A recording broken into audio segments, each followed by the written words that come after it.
চালান। এটি গণ অভ্যুত্থানের পর গণ আকাঙ্ক্ষার একটি রাষ্ট্রে আপনি আপনাদের চালাতে থাকেন, সেক্ষেত্রে হচ্ছে জনগণের যে মৌলিক চাহিদাগুলো পূরণ করেন। আমরা যদি কোনো কথা বলি তাহলে বিএনপির কিছু ভাইয়েরা মনে করে আমরা তাদের বিরুদ্ধে কথা বলি, তাদের বিরুদ্ধে আমরা সবসময় স্লোগানে লিপ্ত থাকি, কিন্তু না, আমরা জনগণের পক্ষে গত 16 বছর 17 বছর ছিলাম। জনগণের প্রত্যেকটি অধিকারের ক্ষেত্রে আমরা রাস্তায় ছিলাম।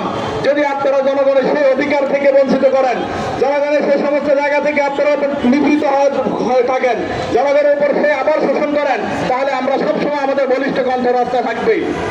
আমি আপনাদেরকে আবারও বলি, এই সরকার ক্ষমতায় আসার মেন ম্যান্ডেট ছিল 1 কোটি লোকের কর্মসংস্থান। আমি বলতে চাই গত 6 মাসে সরকার কতজন লোকের কর্মসংস্থানের ব্যবস্থা করেছেন। অথচ আমরা যদি তাকাই, দেশের অর্থনৈতিক, সামাজিক, রাজনৈতিক, ধর্মীয় অস্থিরতা পুরোটাই এখন বিরাজ করেছে। আমরা সরকারের দিকে যদি তাকাই, সরকার যাদেরকে নিয়োগের ক্ষেত্রে মনে হচ্ছে যে এক একটা ভিক্ষে তিনি নিয়োগ দিয়েছেন। প্রত্যেকটা রাষ্ট্রের জাদুকর এবং